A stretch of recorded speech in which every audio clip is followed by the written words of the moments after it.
Hey folks, Dr. Nicole Truesdale here. I'm your host and guide as always for this podcast, Abolitionist Dreamscape. So welcome. So this is episode 8, and if you followed me for a while, you know that this episode is a little bit late. I tend to record and release the podcast every 2 weeks. But it's been 3 because I was down and out a few weeks ago with strep that took me out a lot longer than I thought it would in the recovery. So this episode is a little bit late. So thank you all for your patience as I recovered. And also a lot's been going on in the world, right? Right now we are currently in the midst of having to bear witness to the ongoings of a state-sanctioned genocide against Palestinians over in Israel in the Gaza Strip. And as a U.S. citizen, right, we are also in the U.S. bearing witness to our government's response or lack thereof, therefore showing us exactly, once again, who the U.S. imperialist state truly is. And in doing so, debates are being ignited once again because it's 2023, which means in a year's time, we are going to be facing an election cycle, a presidential election cycle here in the States. And like every 4-year cycle, because they start campaigning so early, we're already getting now these types of discourses about voting for the lesser of two evils, voting blue no matter who, and the like, as we are also being inundated with the kind of fear about if Republicans get in office, getting the presidential office to be exact, and they will enact their Project 2025 plan that the Heritage Foundation unveiled a few months ago. And so we're at a crossroads, and I've talked about this before, that we are at a crossroads in a society of exactly who we are and where we want to go and where we plan to go, both individually and collectively. But right now we're figuring out that the collectives we thought we had, the collectives we thought we were part of, the groups that we thought represented our interests really aren't there.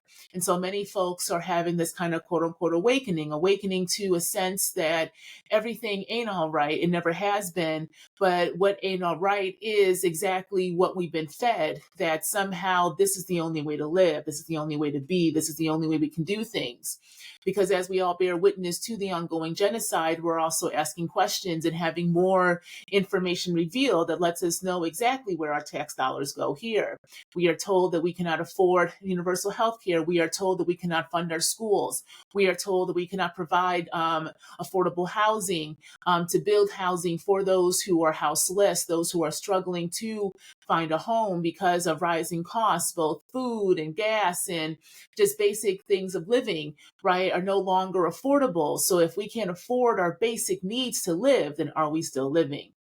And this is what I want to talk about in this episode. And I'm not going to lie, this may be all over the place because I've been all over the place. I've tried to outline, I've tried to center, I've tried to kind of focus, and my mind doesn't allow me to. My body, all it can do right now is kind of go through these processes of grief and rage and then randomly um, ecstasy in terms of believing or seeing that we can now maybe believe that there are other ways to be, other ways to do, other ways we can dream of this thing that we call life if we really do believe our bodies right now in the present moment and how we're feeling, how we're reacting, and realizing that if you can't look away, as I've said on a few of my TikToks and IG reels, right? If you can't look away right now, if you can't not feel, if you can not, right, grieve, if you cannot not feel anger, right, that is your humanity awakening, and it won't go away, because when you awaken the humanity within you,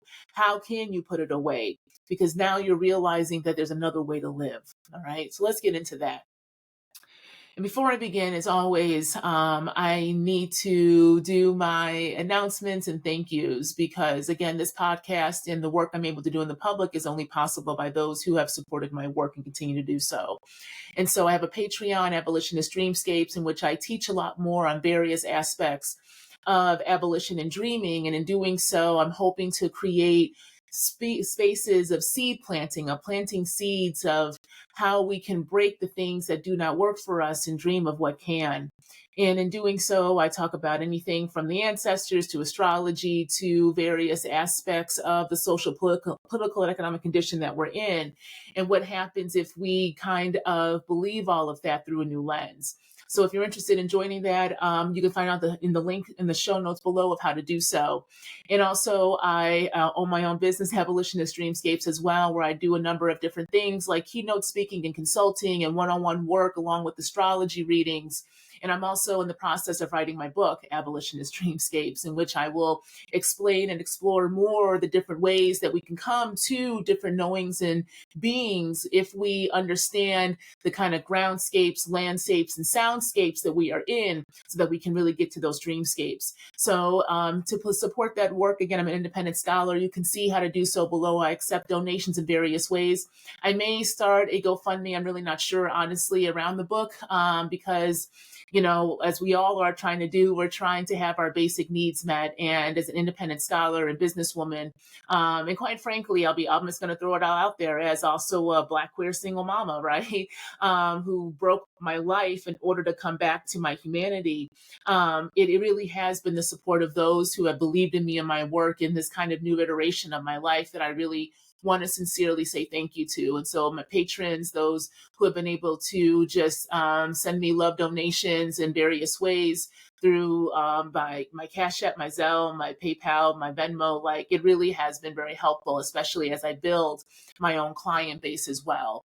And so if you're interested in doing one-on-one work with me or booking me for any kind of keynote or speaking engagement or panels, okay, and are interested in what I can offer, please go to my website, drnicoletruesdale.com, in which you can find that and more, along with forms available to fill out to book me, okay? Now let's get back to the episode. So what is justice for our ancestors? What is justice for our ancestors? Now, I ask this a lot, and this is really the focus of my topic today, because if we understand that right now we are living in societies that are built upon these colonial projects, that we never left colonization, we are in the colonial moment right now, just through a kind of quote unquote modern lens, then where can we turn to find different templates to not just resist these types of systems that are continuously reproduce themselves through time and space? So where do we look for the templates of resistance, but also the templates of possibility making? And for me, one location is and has always been the ancestors. They have been through this. They understand the oppressor that we are facing. And when we go to the primordial ancestors, y'all, they know what it was like to live and be in community and create societies that were before these colonial projects, long before the colonial European decided to come off of that peninsula and spread its violence across the world and call that freedom and democracy and civilization. And so this is a time in which I do believe that the ancestors have been screaming at us for a while to literally wake up. But to wake up not in this kind of leaving our bodies and going to an ephemeral realm, to wake up by getting in our bodies and grounding, getting in our humanity. Because the only way we can actually see them and hear them, the only way we can actually understand them is if we are in our bodies. Our bodies are the conduits, y'all. We cannot be human if we do not have a vessel to hold that humanity in, to hold that spirit, to hold the mind that we always try to overwork to logic our way out of the oppressive systems we're in. You can't logic genocide. I don't care how you spin it. You can't logic carpet bombing people who have no place to go. You can't logic coming in and taking other people's land and claiming a primordial past, when in actuality, those who have enacted that kind of idealization are very much in the modern era, reproducing the same types of settlerism that we have seen over and over again. We call it the Western modern nation state, right? And so what happens if we all believe that? What happens if we are in our bodies, we have grounded in the corporeality of our existence? What happens when you sit in that long enough to realize that you have not been feeling, you have disassociated for a long time, because that was the only way you could survive in these racial capitalist systems that only see your value based upon what you produce, how much you produce, and how quickly you do it, right? When you realize that you are been disassociated, so then you were able to not see, not understand, not ask the questions that are required of us to figure out why we are in the kind of states we are in individually and collectively, right? Now that the questions are being asked, the stories are being told from different perspectives, there is no ability not to feel. So this is when the ancestors can actually talk to us, because we are in our bodies relieving our experiences and also believing the experiences of others who are showing them to us through their own screens as they are having bombs literally dropped on them.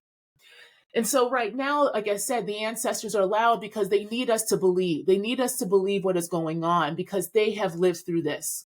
They understand the ways the oppressor will always make themselves the victim, will always have us try to find sympathy and empathy with it, even as it is the one enacting the conflict, right? But the conflict is always justified from those who hold the power.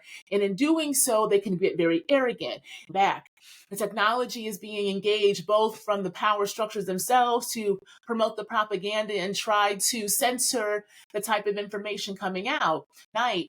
We are seeing just how much the Western imperialist project needs us to not see, needs us to not feel, needs us to not be in our humanity, because when we dehumanize ourselves, it is very easy to dehumanize another. And that dehumanization doesn't even have to come in a violent, oh, they deserve it type of way. A dehumanization can come into by saying, well, it ain't my problem, it ain't over here, right? When we don't understand that our struggles are interrelated, when we cannot see the templates being reproduced over and over and over again, then that is how we fall victim to our own subjugation, while also upholding the oppressive systems that are oppressing us. And so this is a time of an awakening, but again, that awakening is not coming out of the body, it is getting into the body. This is deep, y'all. And it hurts. And I've said this before and I'll say it again. It hurts like hell, because you start to realize just how much you did not see. You realize how much you chose not to see. You realize how much we all can fall victim into propaganda when we are not grounded in our own reality, when we do not believe our actual experiences, when we try to out logic our own sense of self. The body will always respond in one way or another because the body is finite. We are not machines. We cannot just keep going. How hard is it right now for many of you to be able to just go to work and come home while you also know bombs are being dropped across the way, right? Reality is hitting and it's telling us that this is not a way to live. And so the ancestors are very loud. And I've seen this honestly through the astrology chart. I get a lot of clients who come to me for a journey to self reading who happen to have either heavy 12th, 8th, or 4th house placements, or a combination, or all three.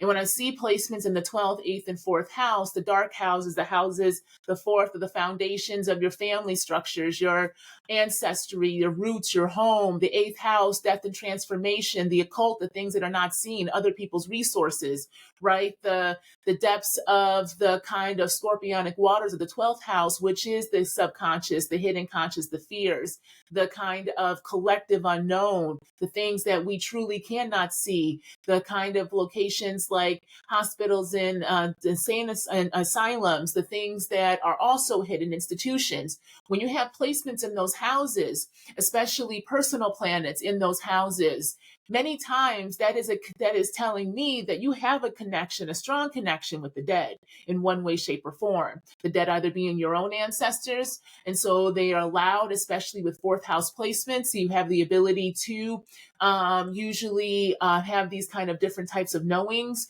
different types of understandings, but it can be also very scary or uncomfortable if you're not trained or if you've not been told that those kind of knowings you have, or the kind of visions you may see, or the dreams that you go into and come out, or the kind of knowledge you have when you meet with somebody and they kind of freak them out because they have no idea how you know that, how just asking a certain question or saying a certain thing triggers in them a whole different type of being, right?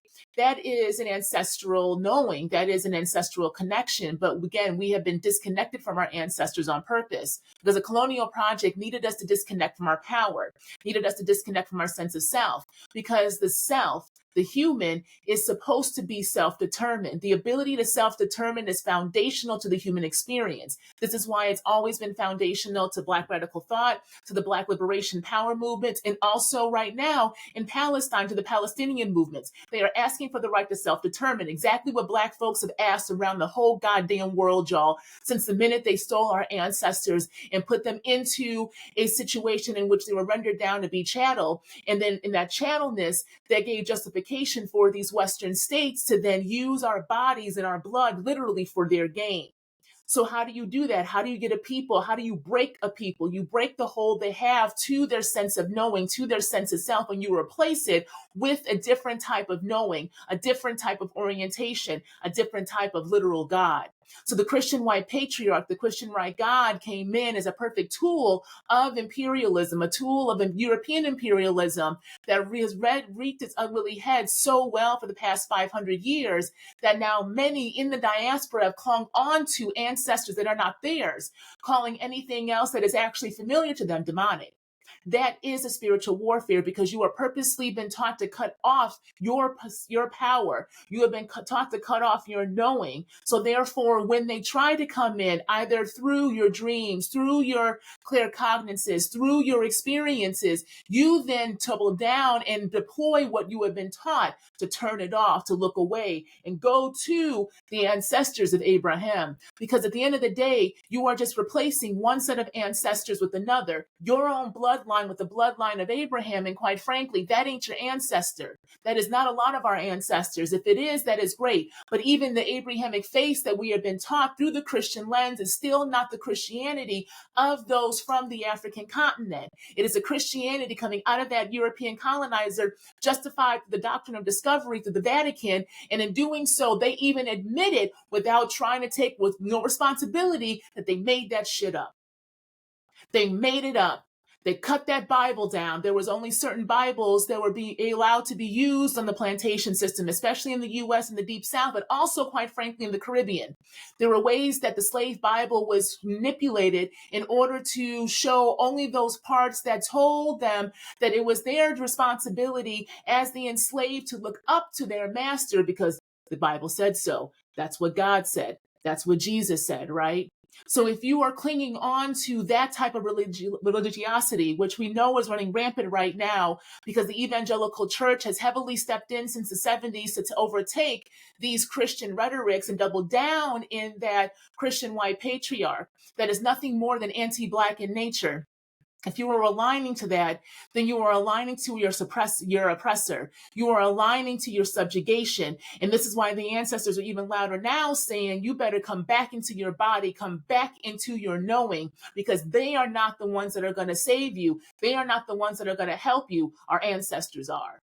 So right now, like I said, what is justice for our ancestors then if we're actually believing our experiences, if we're in our bodies right now, if we're witnessing and bearing witness and feeling and realizing that we can't just go back to ideas of boat blue no matter who and thinking that is where it stops and starts. We are realizing that the ways we have been fed, we are realizing that the ways that we have been fed, quote unquote, resistance is nothing more than mechanisms to keep us docile so that the status quo continues on, so that the state making project continues on. And because it needs us to continue on, y'all, that is the thing. The state needs us for it to continue on. We are the commodities, but we are also then the power. So what happens when we understand that our ancestors never conceded? Our ancestors never conceded to their inhumanity. They still pushed back in every way, shape, or form. And this is also why they do not teach us truly what enslavement was, what that plantation system truly was about, and how our ancestors navigated that space. We have not been fed an actual understanding of the enslavement and slavery. We have been fed trauma porn, and we have been fed the idea of a white savior through the enslavement process. This is why we get so exhausted watching all of these shows and movies that talk to us about Black history, right, through either enslavement or even through the civil rights movement. They're still filtered through a colonial understanding of time. which is always based upon us thinking of time as linear and progressive. So we're always fed these narratives that as we go through time, things got better. So therefore, when we're watching things on the screen, it's always through this lens of a white savior eventually coming to save the enslaved person.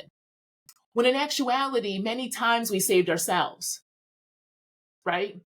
We saved ourselves. No one was going to fucking save us. Your enslaver is not going to free you, y'all. You have to free yourself.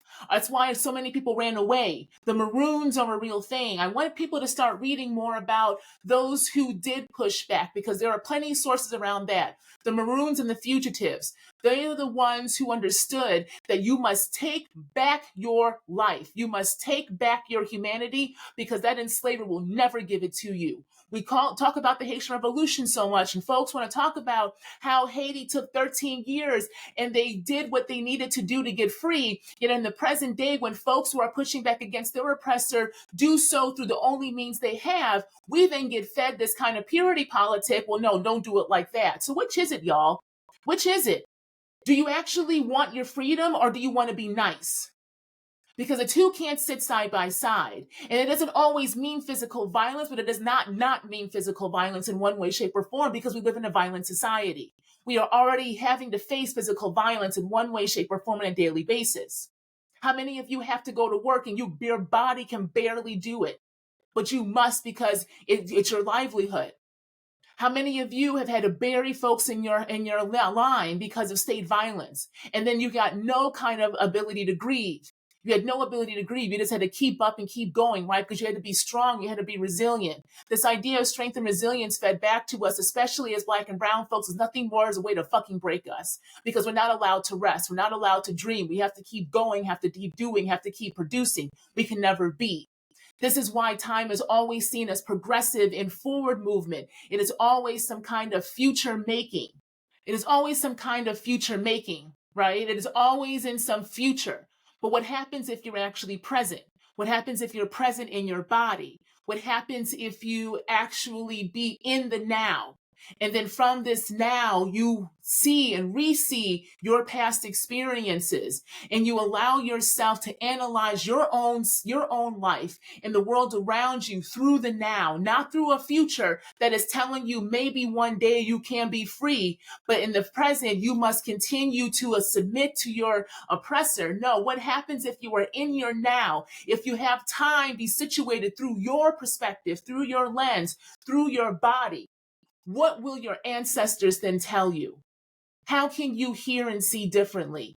What are the different stories and mechanisms that we can draw upon?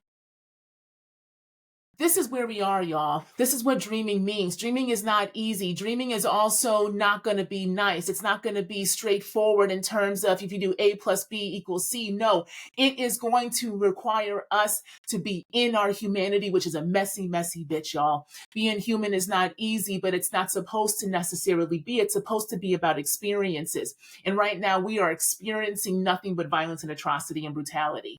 And again, we're fed that as somehow democracy and freedom. So what is justice for our ancestors? We have to think about what they were able to do, right? They survived and also created communities after the enslavement ended officially. And the state still enacted its violence, enacted its terror in various ways upon the Black body and Black communities, right? We still were able to form different spaces. We were still able to create different places. And every time we did and tried to be by ourselves, they kept coming back in to take our shit. They need us. That is the thing. Our ancestors are trying to let us know. They need us. So can we reject that if we don't want them? This is not easy work, but it is dreaming work. It is possibility making, because our ancestors believed in the possible, because they believed in the ability to self-determine, because the human, along with any other life form, is not meant to be subjugated and bounded like we are. We see how the land is revolting back throughout space and time. Every time the state tries to come in, whatever state it is, to put up a new wall, put up a new fence, create new borders and boundaries that disconnect not just the human, but other forms of life from one another, that disconnects ecosystems, right? What happens? The land and the water do strike back. And they are exacting in what they are saying. You will not break and bound me. We see animals striking back, right? Hell, there's that video going around of the bird taking down the Israeli flag, right? Of course, because who said nature supports subjugation? Who said nature supports this idea that we are supposed to be bounded and disconnected because somebody put up a landmass and said, now this is A and this is B and A and B cannot relate? Who said that the land conceded? I said this before on a TikTok, but who said that the land has to have to bear the brunt of soaking up the blood of those who came before because they were slaughtered on land and then told to be removed so that settlers could take over? The land didn't concede to that. The trees didn't ask to be co-conspirators in the lynchings of so many of our people, right? They didn't ask for that. The land didn't ask to have to bear witness to this either. And so right now, resistance has to come in different forms, but the question has to come, for me, through the lens of what is justice for our ancestors, because they never got it. Our dead deserve their justice. Our dead deserve to rest. They won't even stop the bombs dropping enough in Palestine to allow them to care for their dead. The Congo that we're seeing more and more now, and having to face the reality of that ongoing genocide as well, of the extraction both of the people and the land. The absolute sexual violence that is enacted. And that is a long history in colonization too, and in imperialist regimes. They weaponize sexual violence against women's bodies, against children, against all, quite frankly. But women and children are definitely targeted in that sexual violence in order for you to be put in your place and know who is dominant over you. They did it to our ancestors. They still do it to today. So what does justice for our dead? What does justice for our ancestors truly look like, y'all? If we allow ourselves to come into our body and believe our experiences. Because we have never had rights in this country. We've been fed the promise of rights, but that does nothing more to get us to, again, be docile in one way, shape, or form. We got to ask the question, did the strategies of our parents actually work for us? Of our grandparents, did they actually work for us as a people? Respectability does not work. You cannot try to respect your way in front of a population and people in a structure that doesn't even respect itself, doesn't even see itself. All it knows how to do is maintain power through any way, shape, or form, so they will always move the floor. So then we've got folks literally dropping dead at work. A lot of Black women dropping dead at work, giving and giving and giving and showing and service and service. And for what? They'll put that job ad up 4 hours later. And on to the next. Aren't we tired yet, y'all? You got to feel your tiredness. You got to feel your fatigue to believe your experiences and believe this shit. So you got to get in your body to hear you're dead. And before you ask, well, then what next? That's the question you have to answer. What next? When you believe yourself and your experiences, when you go through your line and realize what they also went through to be where you are today, right? When you believe all of that, then that will help you decide what is next, because there are different ways to do it. People talk about getting into your local politics, getting on your school boards, understanding your local neighborhood. But sometimes when you do that, you may have the realization where you are living is not where you should be either. So this is a time of an awakening, but awakening into your reality so that you can understand that we have been walking dead for far too long.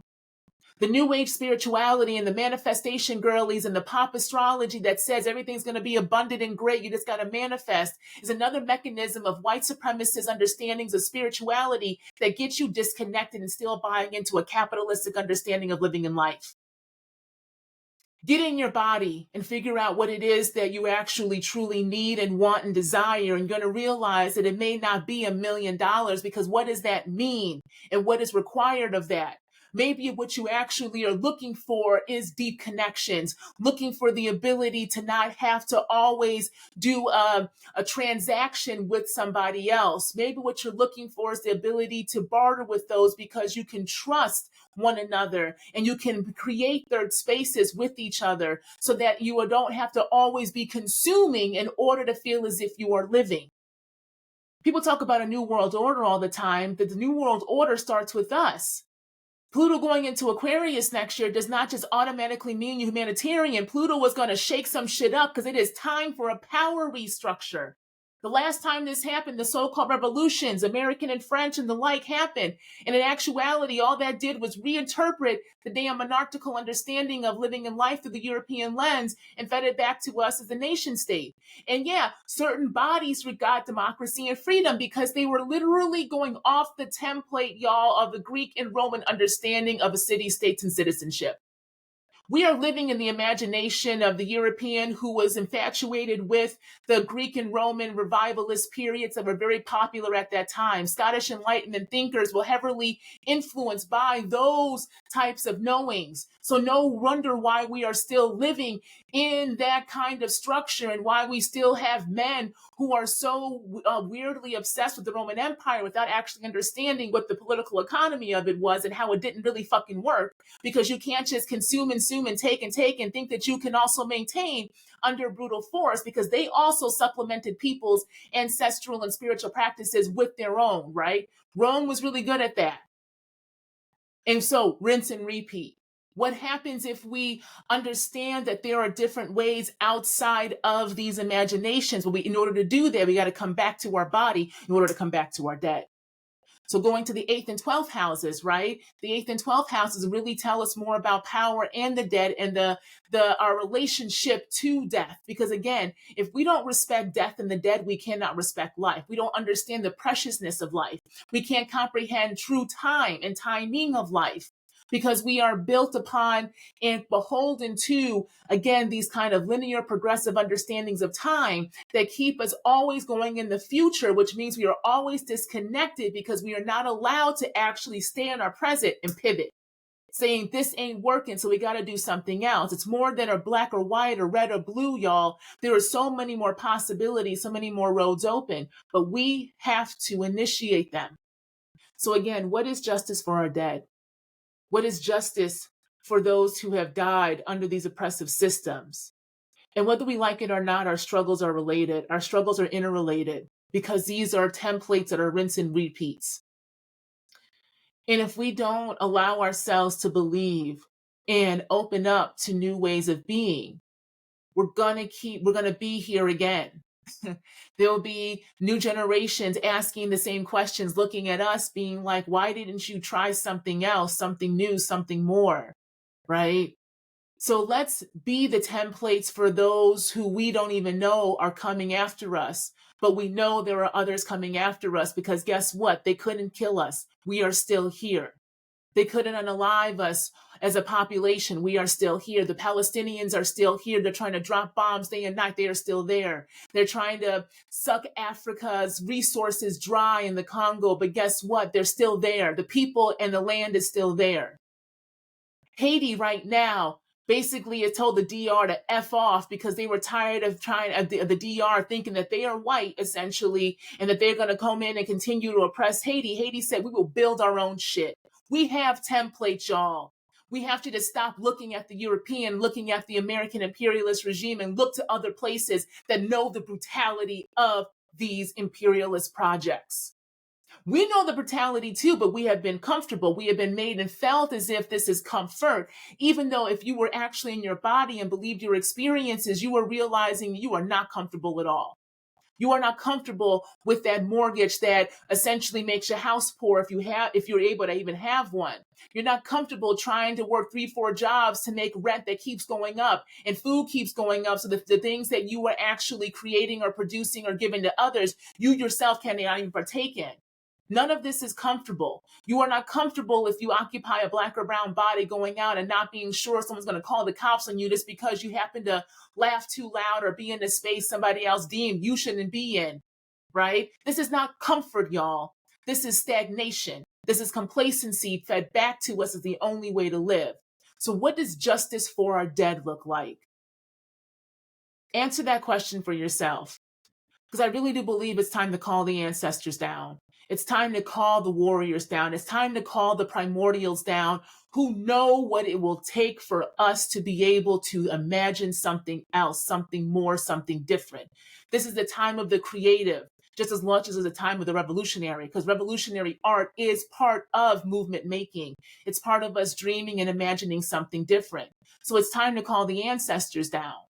Those spiritualists out there, those of you who talk about ancestors all the time and want to invoke things like Haiti or other types of spirituality, especially through hoodoo, of how we, use poison and ground up glass and found ways to ensure that we could hide, right? The Maroons and the fugitives who worked with the cave systems, worked with the rivers, worked with the swamps, who worked with other forms of life to be hidden in plain sight in order to create third spaces and new possibilities, right? Call the ancestors down.